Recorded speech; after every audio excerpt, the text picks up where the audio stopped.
Welcome to another episode of Decode. Last week, Charlie Kirk was murdered.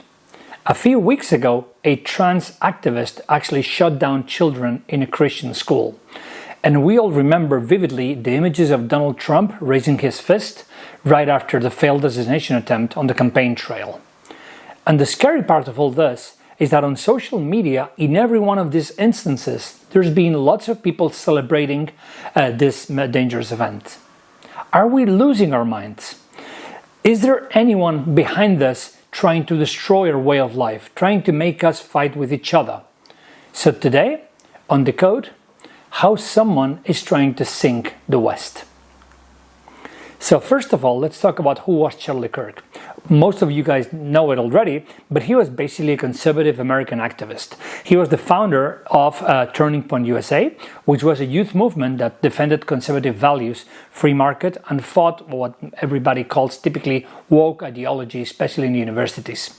He was also a very media visible figure in right-wing outlets. For example, he was a well-known guy on Fox News with almost 2 million followers here on X Twitter. Because he was a very good speaker, he was very good at debates, and you can see on YouTube lots of videos of actually Charlie Kirk debating people on confronting their viewpoints in a kind of like respectful manner. For many young conservatives, actually Charlie Kirk had become a role model. Most likely he would be one of the typical guys who maybe a few years down the line could even become a candidate for the Republican Party.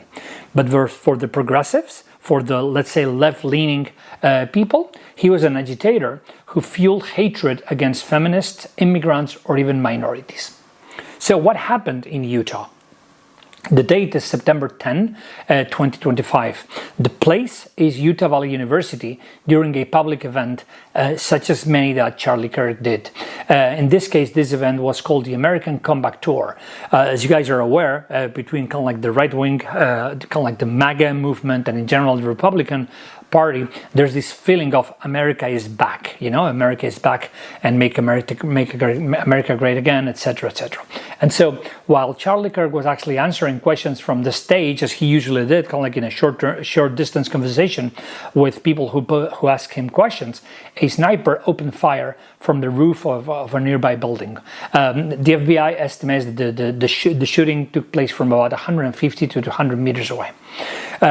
Charlie Kirk died on the spot. Of course, everybody in the crowd ran away in panic, and the attacker was actually captured a few days later, and it has been identified as Tyler Robinson, 22 years old.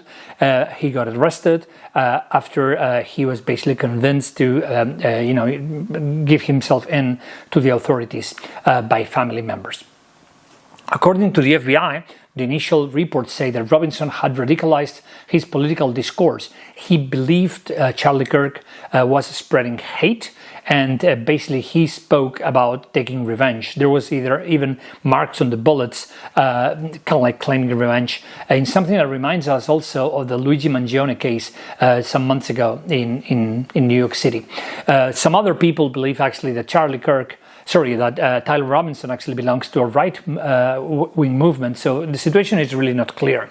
But what you need to see, just take a look at Twitter on the 24 hours actually after the murder, to see that the problem is not really Charlie Kirk's hate. The problem is the hatred on social media that's fueling this type of violence. Let me be very clear. Nothing ever will justify the shooting of another human being, with very extreme cases such as maybe exceptions like self-defense. If someone breaks into your house and you shoot in self-defense, fine, but nothing can ever justify a murder like the murder of Charlie Kirk. Whether you agreed with his opinions or not, that murder is absolutely unjustified. But the problem is that through this spiral of hatred on social media, what happens is that we have people confronting each other in a very aggressive way on social media, and it's getting worse every year. And then the only thing you need is one person crazy enough through all these spirals of hate and access to a weapon for things to go out of hand and basically end up in a murder like the one we just witnessed. And that's what I want to talk about, because if we only spoke about the murder of Charlie Kirk as in, oh yeah, there was this guy with a gun, we would be missing the broader picture, which is we are immersing ourselves in a spiral of hatred, and it's getting really dangerous. And it would be good for all of us to calm down, understand that other people can have different views, and that does not justify violence or, of course, even less murder. My central idea is that as they're designed today, social networks are actually factories of hate. And I'm saying that I'm quite popular on Twitter. I have 130,000 subscribers on Twitter. On my Spanish YouTube channel, I have over 100,000 followers. So let's say I have a decent profile on social media, so I know what I'm talking about. And the idea is that social media, the way they are designed, is actually a design that actually takes us to violent behavior. The business model of social networks is designed for violent behavior to emerge.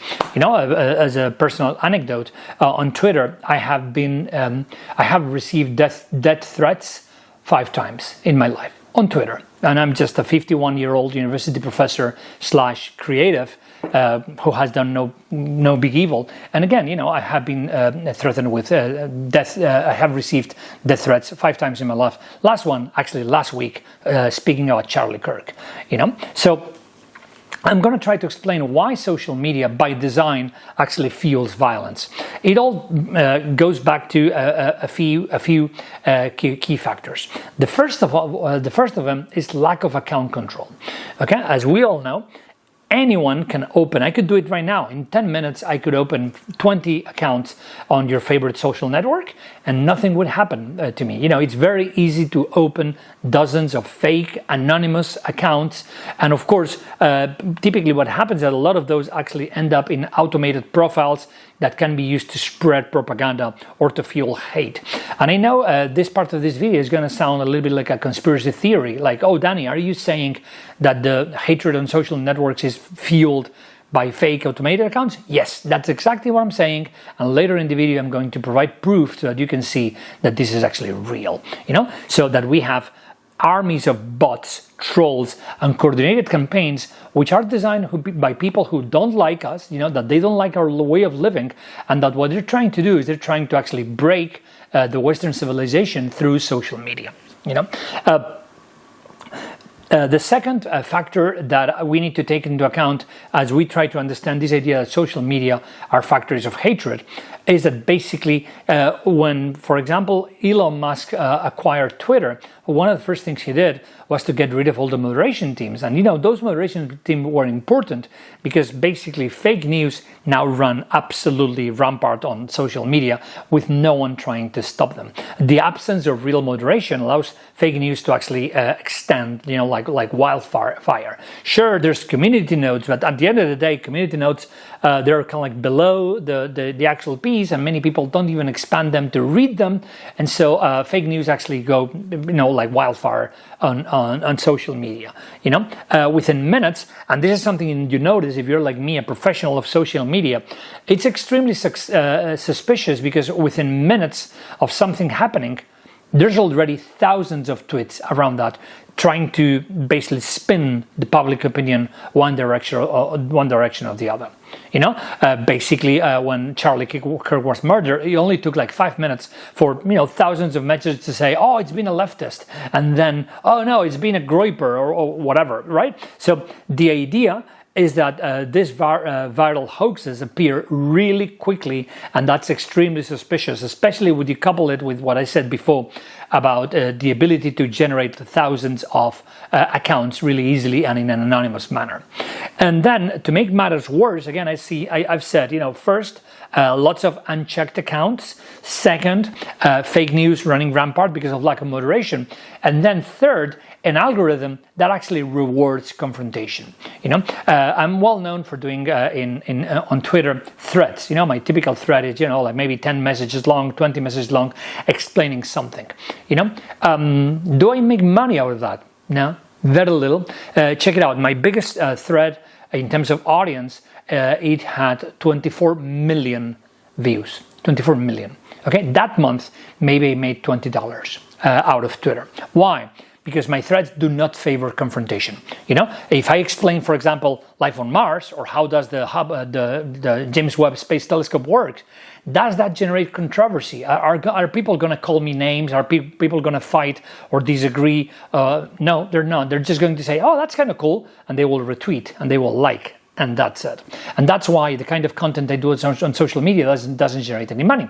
But then once you see how the algorithm works, you'll see that the algorithm specifically of Twitter works by actually encouraging conversation, like when people respond to something, and when there's like a back and forth and that kind of stuff, that is when Twitter can serve more ads, and that is when Twitter makes more money, and thus when content creators make more money as well. Okay, so if we know that the algorithm is actually favoring, back and forths and conversations and responses, what is the easiest way to actually generate responses and generate conversation? To generate controversy. You see, the kind of stuff I do on Twitter does not generate controversy, so it makes very little money. But then there's a lot of people actually who make a living just by generating controversy. The recommendation models, because it's going to show more ads, the algorithm of Twitter is going to recommend topics that generate controversy, because those are the ones that are generating more outrage and hate and conversation on social media, right? In a way, what I'm trying to say is that extreme content generates many more clicks than your average, like science commentary or stuff like that. So more screen time is devoted whenever there's hatred on social media than when we are kind of like relaxed having a normal conversation. So if you add these three factors, what I'm trying to say is that first, there's a very big number of fake accounts. Second, those fake accounts can actually spread in a simultaneous manner fake news in a coordinated way. And third, those fake news, which are going to be highly controversial, they're going to spread like wildfire because the algorithm likes that kind of content, because that's the one that generates more responses. So again, what I was trying to explain in this section is that social media is designed for hate. And then, moving on to the next section of this video, let me ask you this. Do you really think this is spontaneous? That this, news, they just spread because people have these opinions, yada, yada, yada? I don't think so. My core idea today is that what we see on social media is not always organic, it's not always real, but it's actually, it's a fire being stoked by people who actually want to build that fire, that controversy, and that spiral of hatred that has resulted in Charlie Kirk being dead, or the failed assassination on Donald Trump. What I'm trying to say is that be careful, because I suspect that a lot of what we see is actually enemies of the West trying to sink the West from within using social media. I think behind many of our controversies there are actually professional disinformation campaigns that are being used to actually break us from within. So let me give you a few examples. And again, you can check this out. This is all available on the internet. Okay, I want you to look up the Internet Research Agency from Russia, specifically St. Petersburg. Okay, this is an agency of the Russian state that actually is tasked with the creation and the management of thousands of fake accounts to destabilize the West. Okay, so they have hundreds of employees, and basically what they do is they arrange campaigns to bias the opinion in the West. They pretend, when you see them on social media, sure, they pretend to be normal people who are arguing among themselves, but then every time you see one of those accounts that actually retweeting always the same type of content, it could be, pro Black Lives Matters, it could be pro woke, it could be pro right wing, it could be pro anything, but very flat. So that the only thing they do is retweet. You should kind of like open your eyes and raise your eyes like this, because it's kind of like this is kind of suspicious, right? These kind of accounts that are just basically amplifying a message. Their goal is to sow division and give the impression that society is more broken than it really is. I mean, of course, yes, sure, Democrats and Republicans, they think differently, the same way that here in Spain, the different parties, of course, they fight with each other and they discuss things with each other. But what these accounts are doing is actually amplifying the fracture between these opinions to the point of generating a spiral of violence, as we've seen across Europe, and I will give you specific examples later, or in the US in the case of Charlie Kirk. So yes, what I'm talking about here is invented, mass-created news packaged with the appearance of a serious article. Basically, those news are invented by someone and then they're spread by thousands of accounts at once in a matter of seconds, so that generates the illusion of consensus. And then we wake up and we open Twitter, and all of a sudden Twitter is in flames because of something, but then you need to look behind the curtain and think, okay, is this something real? Or am I being manipulated to believe that this is actually real? But again, it's not only automated bots. There's, of course, managed profiles by real people who are not in this country, who are not in the West, who are actually posting these things and fueling the flames of the future fake news. Of course, they use stolen photos, so anytime you see an account where you see that the photo of the guy is done by an AI, especially accounts which are very recent in their creation, like in the last 2 years, and they only follow other users like them, you should be you should have suspicion that maybe you're facing someone. Yeah, maybe that person is real, but maybe that person is in Russia or is in China, and it's just trying to sow disinformation in the West. Now I'm going to tell you how these troll farms and bot farms actually are manipulating us. What they're doing is they're using one of our most precious values, which is freedom of speech, against ourselves. Let me explain what I mean. Let's talk about Russia, for example. Is there freedom of speech in Russia? No, of course not. And Vladimir Putin manages basically a police state with no opposition and with no free press. But then here in the West, let's say France or Spain or the US, of course for us, freedom of speech is extremely important. We value it as one of our most basic pillars of the country. And so what they're doing is they create these fake accounts, and then using this pretended freedom of speech that they have, they post something. And of course, when they post that thing, that's a lie, that's fake, or that's an exaggeration designed as I said, fuel the spiral of violence. But of course, because what they're doing is freedom of speech, we in the West, we're very defensive of freedom of speech. So it's very hard for us to begin having a conversation about censoring those fake accounts, because basically then those same fake accounts would say, oh, they're limiting my freedom of speech. You see what I'm saying? So the idea is that it's kind of like a Trojan horse that they're planting inside our societies, which is they abuse freedom of speech, and then if we try to stop that manipulation, they're going to say, oh, they're stopping my freedom of speech. This is in the US censorship. When actually what we should begin saying is that be careful, because with freedom comes responsibility. Responsibility not to lie, not to spread fake news, etc. So of course we have free media and of course we have freedom of speech, but if I say something that's objectively a lie, of course I can be persecuted, especially if I do it in bad faith using thousands of accounts.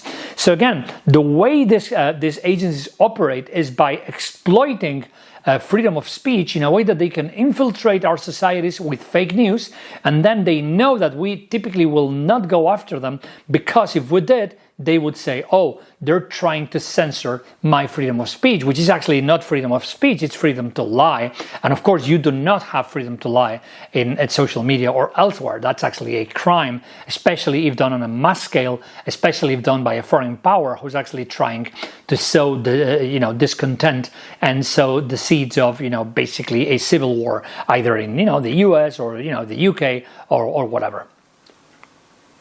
Let me give you an example. We all remember the sad images of the UK some months ago when there was this crime by a guy who actually killed some girls who I think I remember were Taylor Swift fans.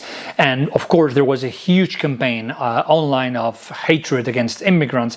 This has been done by an immigrant, and from there was basically protest in the street, and there were hundreds of detained people, and millions and millions of pounds actually on damages access to public property, only to find out some months later that basically that guy who had actually murdered these young girls was actually born in the UK.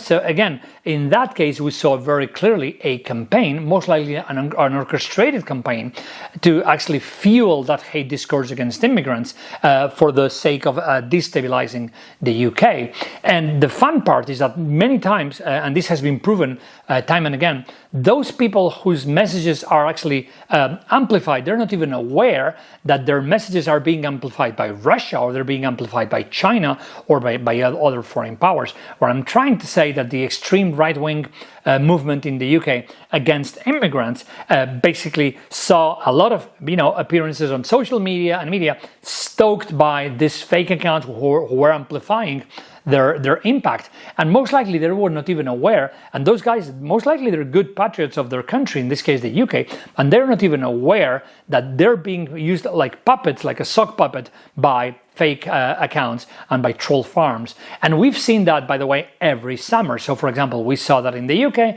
This summer we've seen this in Spain. There was a huge situation in a town called Torre Pacheco, and in Torre Pacheco it was exactly the same case as it was in the UK. Some sort of aggression, and then social media calling for basically a civil war against Moroccans, because they were kind of like the source of evils. When you look at the statistics, actually I think it's kind of like between 1% and 2% of immigrants actually commit crimes, and 99% of them do not. If you don't believe this, and if you think this is a conspiracy theory, please read this news that I paste here. About a campaign that happened literally last week in France. In France, France has a big Muslim population because of its ties with the north of Africa. And there was a situation where pig heads appeared in lots of mosques across the country. Pig head, like that, like the chopped head of a pig, was placed in front of the door of mosques in France. And of course, the gendarmerie, the cops in France, they researched what was going on. And it seems like the cops in France actually suspect that this has actually done by Russian agents, actually trying to, again, stoke the fire of fight between, Catholics and Muslims in France. And this, again, is proven. But it has happened before. I have plenty of examples of how hidden powers are actually trying to create revolutions in the West, and why we are being used as puppets to actually basically end up killing each other among us through these campaigns of hatred.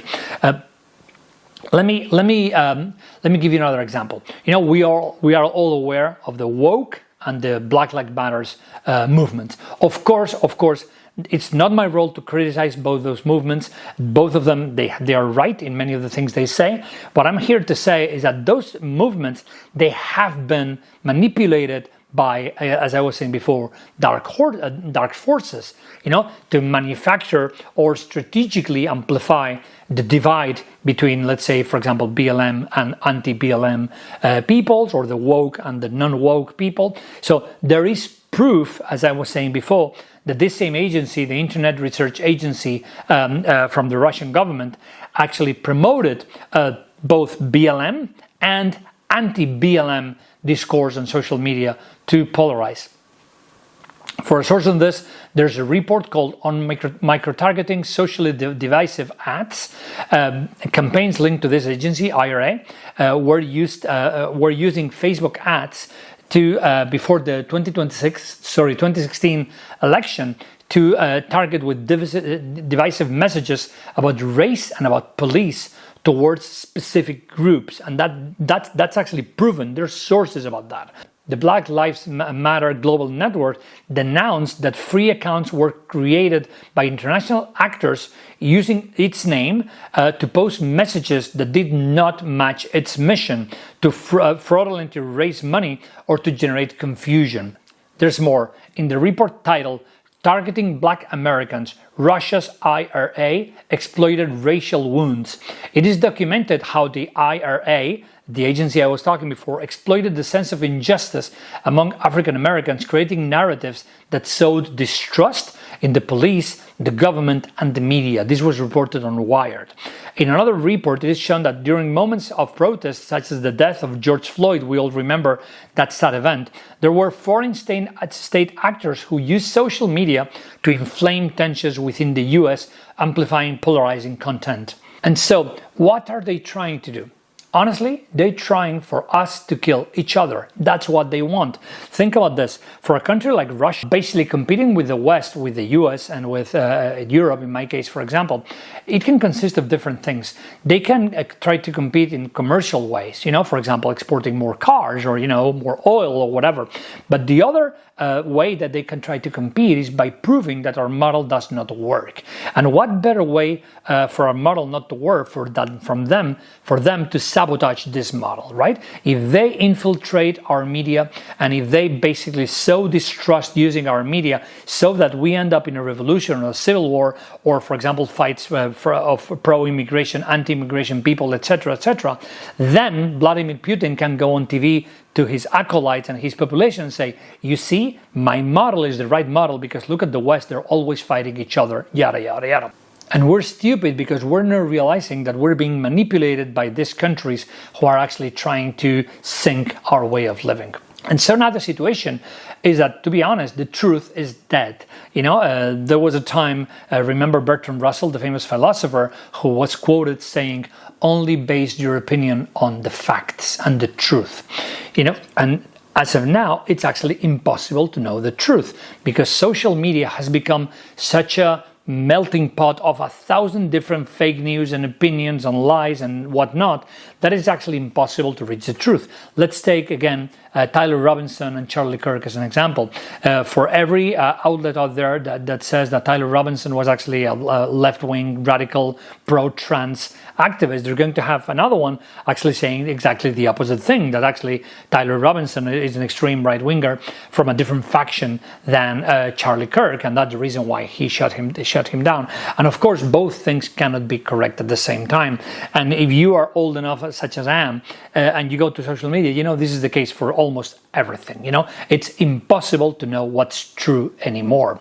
And that's interesting because if you think about it, when social media came about back in the day, with Facebook and this kind of systems, we all of us were very optimistic about it. Because we were like, we're going to have more sources of information. It will be easier to reach the truth. And the reality is that social media is now basically a source of noise, not a source of truth. And in the noise, it's very easy to manipulate that noise. And that's the primary thesis of this video. We're being manipulated because they want us to hate each other and end up in some sort of conflict. And so, of course, moving on to do specific proposals of how to solve this, I want to propose a few things. I have friends who work on Twitter and in other social medias, and I would love to propose some common sense rules for us to move forward, to move beyond this scary state in which we are in. Some of these things are going to sound very much like censorship, but I'm sorry. When people are abusing social media, we need to take control of those social media so that it's used in a reasonable manner. So the first thing we need to do is we need to be able to identify and track every account on social media to a single human. One user, one account, and that's it. And there has to be some way of identifying users. That doesn't need to be public. So if you want your account to be called teddybear67, that's fine. But police or the judiciary, they need to be able to identify in a one-to-one way who's behind every account on social media. If you do that, you get two benefits for the price of one. First, you stop troll farms and you stop bots who use thousands of accounts in unison. So that's the first benefit you get. And the second benefit you get is you get trackability. Let's say that, for example, in the street, I get another man and I, tell him I'm going to kill you. The police will come and they will, book me in jail and, maybe I will have to go to court. But then if I do that on social media, because social media allows accounts to be anonymous, it's actually impossible to say who said what. So the moment that every account is tied to one user and one user only, again, you have trackability. And when you have trackability, people are going to be more careful with what they say on social media. The moment you know that whatever you say is going to be basically, backtraced to you, most likely a lot of people who are actually real humans spreading lies, they will think twice before doing so. Because again, with more control comes more responsibility because of fear of the consequences. The second change we should implement, I've always been a huge fan of the US system of, let's call it 3 strikes, which is the same way here in Spain we give driving licenses. Let me tell you how a driving license works in Spain, and you'll get the idea. Here you get points. I don't remember how many, maybe like 10 points or something like this. And every time you do something bad on the road, like some sort of like a fault or a mistake, and you're booked by police on the road, you lose points. You can lose between 1 and 3 points, if I'm not wrong. And then when you have 0 points, you cannot drive anymore. And then if you spend a number of months with no faults, basically your points slowly recover and they refill. Okay, and that has actually decreased the number of deaths on the roads in Spain by a huge number. It's been very successful.